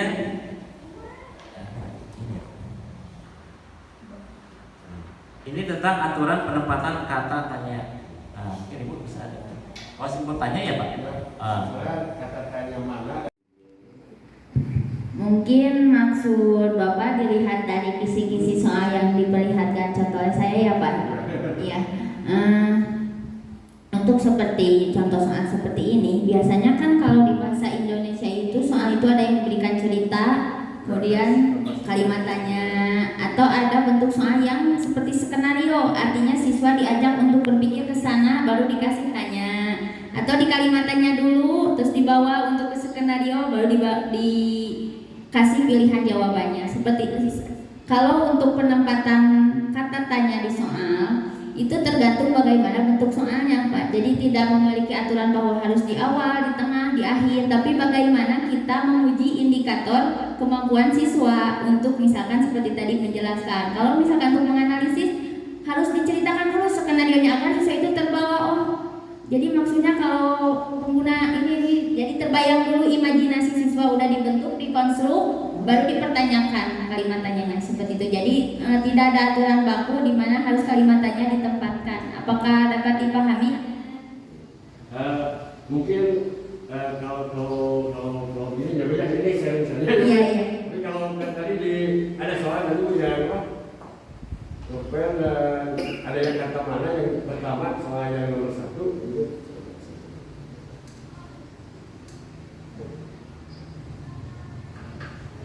Ini. Bukan mekanisme yang tadi yang mekanisme. Oh, yang sulit. Mekanisme mana tadi kan?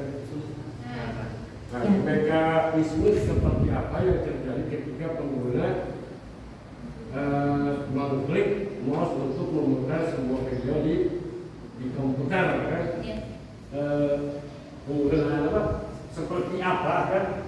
Karena kalau kita merujuk ke soal host, mungkin penjelasan langkah-langkahnya. Contoh di pilihan jalan kan ada 4. Bisa saja yang 4 itu dikatakan 1, 2, 3, 4. Nanti mekanisme yang sesuai, mekanisme yang sesuai dengan apa? Untuk memutar video, tinggal dipilih 1, 2, 3, 4 nanti sesuai itu. Biasanya kalau penyusunan soal, kalau sini kan mekanisme seperti apa? Ya, agama kalau menurut bahasa Indonesia gitu ya. Kalau menurut bahasa Indonesia agama itu apa kedengarannya mungkin ini hanya 1000 yang menurut dari bahasa Indonesia baru mekanisme seperti apa, terus aplikasi yang mana kan itu agak lancung ya. Kan di bahasa Indonesia itu ada meskipun kalimatnya itu tapi tetap kita merujuk ke subjek, predikat, objek, keterangan mungkin ya Bu ya. Itu nih aturan kalimatnya mungkin dari apa penyusunan soalnya dia masih bisa seperti Iya. itu, mungkin dari umur beda gitu ya. Terima kasih. Justru saya terima kasih karena saya bukan orang bahasa ya Pak.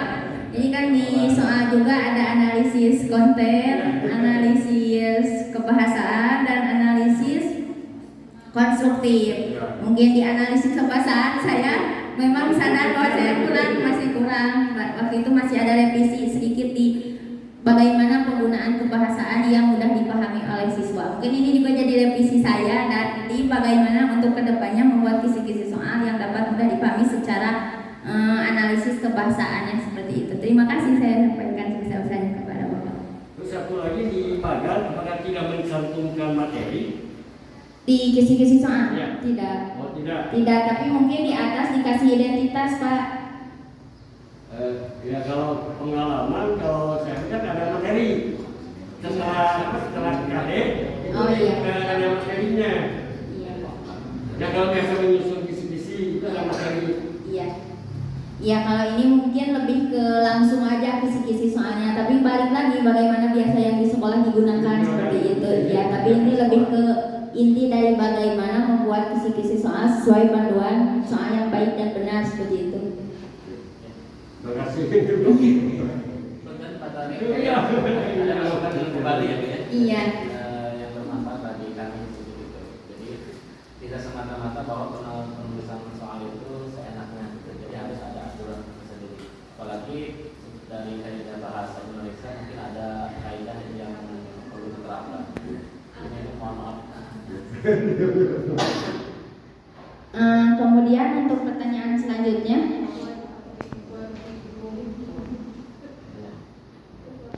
tingkat kesulitan soal sudah ditentukan, mudah, sulit, dan sedangnya. Namun ketika hasil akhir itu tidak sesuai, justru itu yang jadi diskusi kami. Ya, diskusi ketika pembelajaran di mana kadang soal itu ini loh yang ingin diuji, ini loh tingkat kesulitannya. Tapi ketika dilakukan evaluasi, sedikit yang menjawab padahal itu mudah. Nah itu yang harus dicari sebenarnya apa masalah yang dihadapi oleh siswa.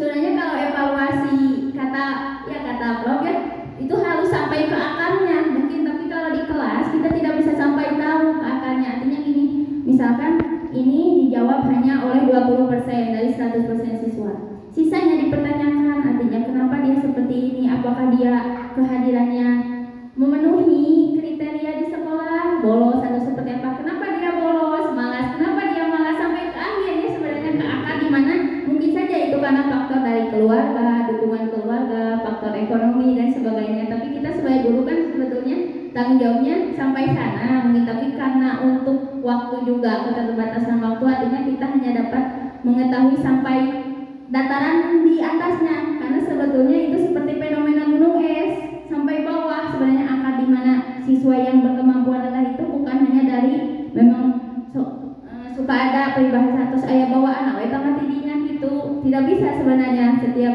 anak kan dilahirkan itu sama kemampuannya. Jadi seperti fenomena gunung es, kita guru hanya bisa melihat di tataran hasilnya saja seperti itu mungkin ya. Kalau untuk tingkat kesulitannya.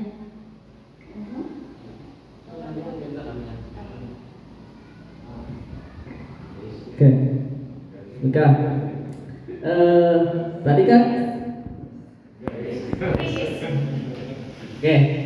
kan, tingkat kesulitan, tapi kan kita harus melihat dulu siswanya dulu seperti apa. Misal dari analisis soal, oh siswa ini yang tidak bisa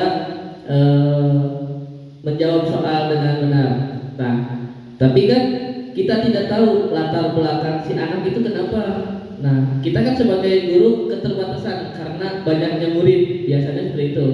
Nah, untuk bisa memudahkan kita melakukan pendekatan dulu. Nah, di mana pendekatan itu kita harus bagaimana ke murid yang suka bolos atau suka jajan keluar atau tidak hadir ke sekolah atau yang lain-lainnya. Nah, untuk dari pengalaman saya di SMK Bina Karya Mandiri, untuk pendekatan seseorang supaya semangat belajar biasanya ya, yang pertama itu ada reward setiap pembelajaran atau di akhir pembelajaran seperti UAS atau PTS. Nah, di mana jadi si siswa akan bersemangat biasanya gitu, bersemangat dalam membuat atau memperhatikan atau mengerjakan evaluasi atau PTS atau PAS. Nah, seperti itu. Jadi kita tidak perlu atau tidak harus menanyakan kepribadian itu anak ini kenapa kok malas, kok gini, kok gitu ya. Jadi kita hanya perlu memotivasi lah. Kita harus memotivasi si anak supaya bisa seenggaknya dia hadir di kelas gitu ya.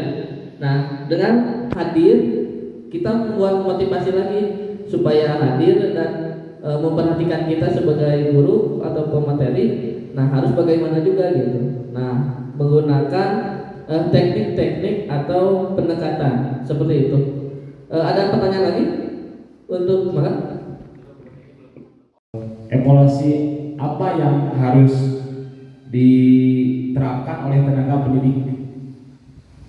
Mungkin pertanyaan saya seperti itu. Terima kasih. Wassalamualaikum warahmatullahi wabarakatuh.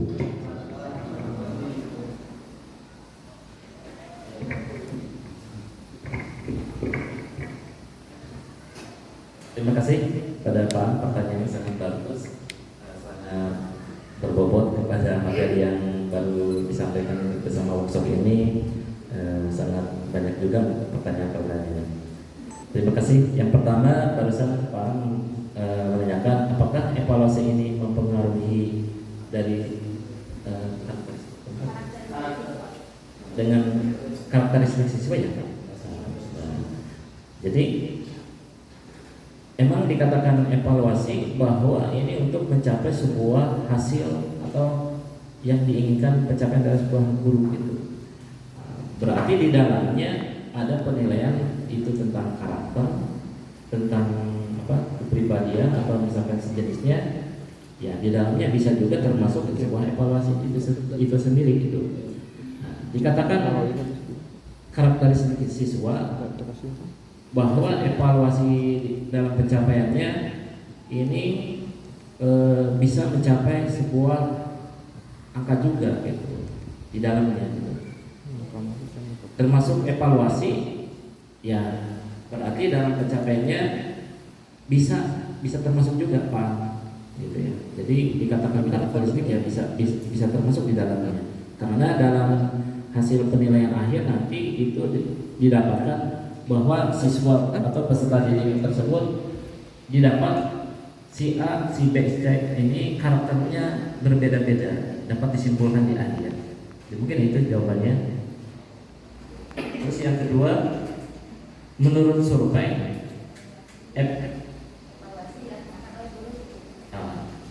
menurut survei apakah evaluasi dilaksanakan oleh guru? Itu ya pertanyaannya. Mohon maaf kalau salah. Evaluasi ini kalau misalkan menurut konteksnya kalau di lingkungan sekolah misalkan ya menjadi sebuah kewajiban berarti kalau pembelajaran berarti guru. Nah, ya tidak menutup kemungkinan bahwa guru juga misalkan tidak dilibatkan bahwa dalam lingkup sekolah berarti banyak yang dilibatkan entah itu kepala sekolah menjadi bahwa tuntutannya dari tuntutan evaluasi dari pengawas. Nah, dari kepala sekolah itu tuntutan evaluasi dari yayasan juga, gitu kan. Dari yayasan berarti cakupannya dari kepala dinas pendidikan. Itu yang baik yang kalau SMA itu Korwil ya, Korwil 11 dari provinsi itu bisa. Jadi kalau lingkup menurut survei itu sendiri bahwa di lingkungan sekolah itu ya cakupannya oleh guru itu sendiri. Tidak mungkin penilaian evaluasi dilakukan oleh misalkan sebuah tukang bangunan, tidak mungkin gitu ya. Tapi kalau lingkupnya misalkan lingkupan pembelajaran bahwa gurulah yang mengevaluasi pembelajaran itu sendiri. Ya emang betul gitu ya. Menurut survei bahwa pembelajaran dilakukan oleh guru. Tapi lihat juga dalam konteksnya konteks mana gitu. Kalau konteks misalkan Pak lingkungan olahraga di luar dari pembelajaran PJOK atau misalkan di luar ekskul sekolah, mungkin lingkupnya sama pelatih juga gitu evaluasi. Tercapai tidak hasilnya. Kalau misalkan tercapai ya mungkin apa yang diberikan selama pembelajaran beberapa pertemuan ke belakang mungkin targetnya sudah tercapai. Kalau yang belum, berarti apa yang harus ditingkatkan sama pelatih itu sendiri, mungkin itu Pak. Ya. Emang harus dilakukan dalam lingkup, kalau lingkup sekolah ya sama guru. Itu ya Pak. Terus selanjutnya evaluasi tidak tercapai apa yang harus dilakukan pendidik. Ya. Jadi maksudnya evaluasi itu kalau tidak tercapai apa yang harus dilakukan sama pendidik? Ya, yang harus dilakukan adalah meremedial kegiatan apa yang sudah dilakukan. Kalau misalkan yang sudah tercapai tetap dipertahankan, kalau misalkan yang belum tercapai ya diperbaiki. Gitu. Diperbaiki, maksud diperbaiki ini dari dalam segi kalau berbicara tentang mata pelajaran ya misalkan paham guru olahraga ya kebetulan misalkan dalam penyampaian materi anak mungkin berbeda-beda penangkapannya, tapi kalau misalkan segi dari penyampaian paham harus ini sama semua dalam materi yang disampaikan oleh guru sama, mungkin yang berbeda dalam penangkapan materinya oleh anak-anak itu sendiri. Jadi harus evaluasi itu harus dilakukan gitu, jadi dalam pencapaiannya gitu. Mungkin itu kalau ada penambahan Bu bisa. Ya mungkin hanya menambahkannya untuk memperjelas statement Adit. Nah, untuk apakah evaluasi mempengaruhi karakteristik siswa? Sebenarnya balik lagi ke definisi ya. Kan kalau pendidikan itu pendidik, artinya tanggung jawabnya bukan hanya menyampaikan materi, tapi kalau karakteristik itu biasanya berkaitan dengan adab. Seperti kita ketahui Pak, kalau di agama itu ada guru yang didahulukan, baru kemudian ke pendidikannya, baru ke mengenai pengetahuannya. Tapi seyakini yang banyak dilaksanakannya seperti itu, artinya harus ada kolaborasi antara guru dengan orang tua, bagaimana membentuk. Jadi pendidikan itu bukan hanya melahirkan seorang siswa yang pintar dan cerdas, tapi siswa yang berkarakter, berakhlak, berbudi luhur. Seperti itu harus ada kolaborasi. Artinya bagaimana di sekolah siswa dididik bukan hanya terkait bagaimana pengetahuannya, bagaimana keterampilan siswanya, tapi berkaitan dengan karakteristik, sikap, penanaman nilai, value yang sulit sekarang itu. Mungkin Bapak Ibu lebih tahu di rasa yang semakin sulit untuk ditanamkan di siswa itu bagaimana menanamkan nilai-nilai value sehingga si siswa itu menjadi orang yang bukan ordinary atau biasa itu buruk, tapi menjadi seseorang yang memiliki mental karakter kuat seperti itu. Berkaitannya itu mungkin kalau dijelaskan secara panjang, saya bukan kapasitas saya dan bukan kapabilitas saya mengenai bagaimana nilai-nilai keagamaan. Titik poinnya tetap menurut saya pendidikan yang baik itu bagaimana penanaman nilai-nilai agama Islam di diri siswa. Jadi bagaimana pendidikan itu dapat mempengaruhi karakter. Jadi itu balik lagi di penanaman nilai-nilai kebiasaan di siswa, bagaimana siswa ketika masuk belajar alangkah baiknya berdoa dulu mungkin, terus kemudian datang ke sekolah tepat waktu, mengumpulkan tugas itu bukan berarti harus benar tapi tepat waktu.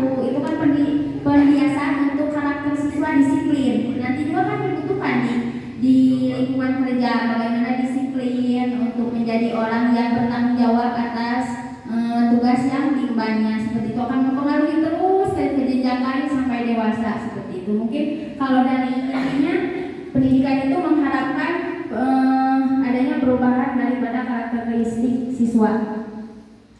Kemudian menurut survei dilaksanakan oleh guru, apakah evaluasi itu? Kalau balik lagi, kalau evaluasinya ya evaluasi ya pasti dilaksanakan. UAS setiap sekolah mungkin tidak ada yang melangkahi satu diberikan treatment tindakan yang merupakan kontinuitas kelanjutan daripada hasil gitu aja dari evaluasi. Jadi seperti itu. Kalau bilang survei mungkin saya tidak bisa bilang survei karena ibu guru yang lebih tahu mungkin, tapi kalau balik lagi ke pemaknaan evaluasi itu sendiri. Nah, untuk yang ketiga, evaluasi tidak tercapai, apa yang harus dilakukan pendidik itu? Kalau kata Prof itu tugas guru begitu besar tanggung bagaimana si siswa yang sulit, yang kemampuannya rendah itu kita gali potensinya, kita sadarkan, kita arahkan. Bukan berarti bahwa tanggung jawab siswa itu sepenuhnya tanggung jawab kita. Kita tidak bisa ya, 30 siswa tanggung jawab saya loh, sampai ke depannya dia harus seperti apa, di sininya gini harus gini tidak. Tapi bagaimana kita mendorong, memberikan satu motivasi, memberikan satu rangsangan agar siswa itu sadar bahwa oh, pendidikan itu penting, pendidikan itu akan mempengaruhi bagaimana saya, kehidupan saya ke depannya sampai ke berkeluarga, sampai punya anak seperti itu. Jadi bagaimana kita guru itu tanggung jawabnya untuk menyadarkan, intinya sadar sih. Soalnya kan kebanyakannya kalau dulu mungkin saya ingatnya ke dulu pengalaman, kalau kita belum sadar pentingnya belajar, ya belajar itu cuma datang doang. Jadi sekarang dikasih ongkos bekal sama orang tua besoknya gitu. Tapi ketika siswa yang punya dedikasi itu berarti dia sadar. Mungkin sepintas juga kita dapat melihat bukan hanya dinilai karena belum tentu orang yang kemampuannya rendah nilainya juga kecil. Ada juga orang yang rajin.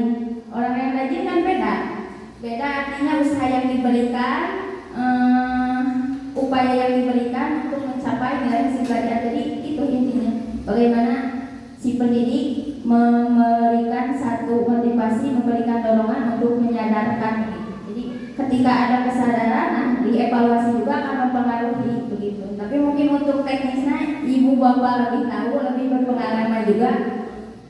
Jadi dengan workshop ini mungkin Cukup pertanyaannya Bapak Ibu. Cukup aja Bapak Ibu. boleh. Tambahan itu sedikit Bu. Jadi tadi tambahan dari pertanyaan Bapak Ibu. Jadi intinya dari evaluasi ini ya emang perlu harus dilakukan evaluasi. Dikatakan bahwa sebuah lembaga pendidikan itu dikatakan bagus kalau tidak dilakukan evaluasi. Memang tujuan dari sebuah proses pembelajaran akhir-akhirnya adalah sebuah evaluasi. Kalau tidak dilakukan sebuah evaluasi, maka tidak tahu capaian mana yang akan dicapai. Jadi intinya dari workshop ini bahwa evaluasi itu sangat perlu dilakukan, baik itu di lingkungan Bapak Ibu sebagai pendidik maupun saya sebagai misalkan di lingkungan sekolah ataupun misalkan di luar, itu sangat perlu dilakukan. Bahkan di lingkungan keluarga juga kita kan misalkan sudah ngelakukan, oke target keluarga ini memang belum tercapai, itu kan evaluasi juga gitu kan. Jadi evaluasi perlu dilakukan baik itu di jenjang pendidikan maupun di luar jenjang pendidikan, karena tanpa evaluasi tidak akan tercapai gitu.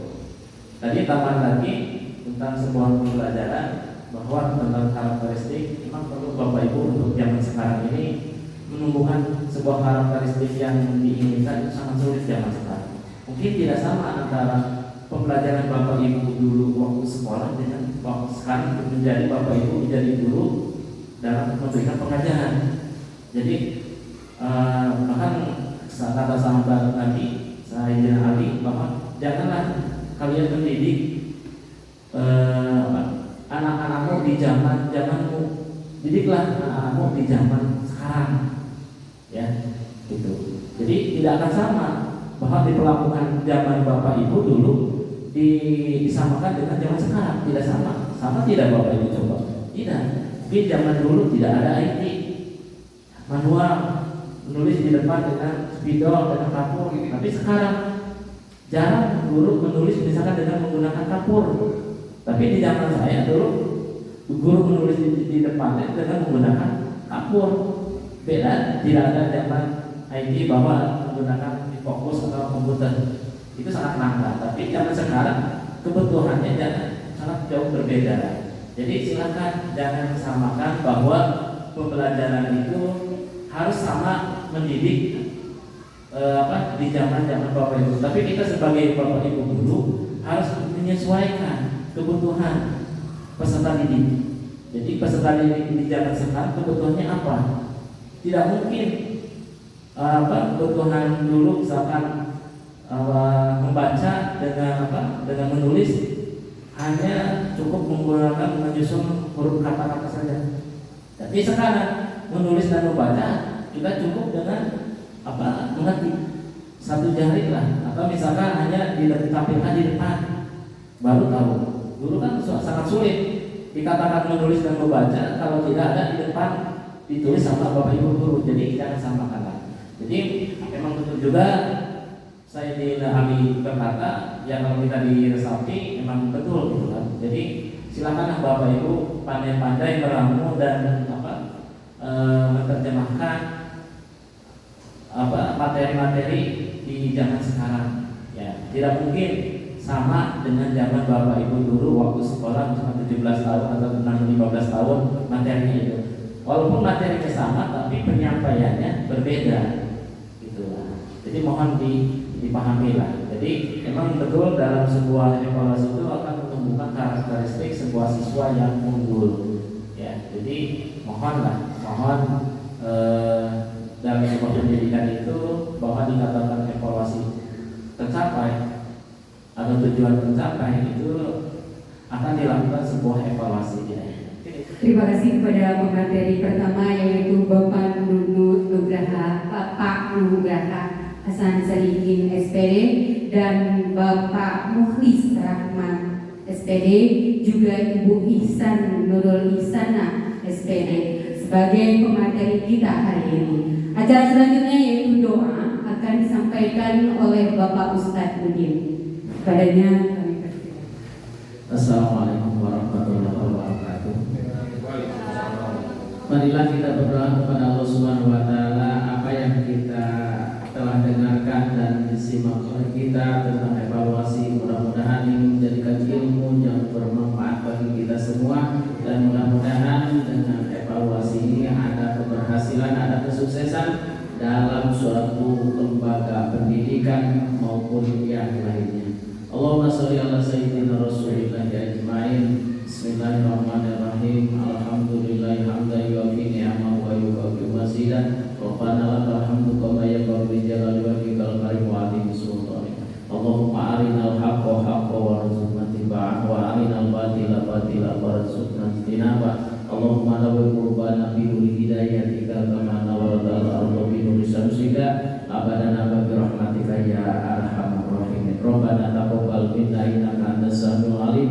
Rabbana wa tub 'alaina innaka antat tawwabur rahim. Rabbana atina fid dunya hasanah wa fil akhirati hasanah wa qina adzabannar. Wa sallallahu ala sayyidina Muhammad wa ala alihi wasallam. Subhana rabbika rabbil izzati amma yasifun wa salamun alal mursalin walhamdulillahi rabbil alamin. Nas'aluka al-ijabah bi sirril Fatihah. A'udzu billahi minasyaitonir rajim. Alhamdulillah. Ya Rabbi suratul mustaqim suratul ladzina an'amta 'alaihim Assalamualaikum warahmatullahi wabarakatuh.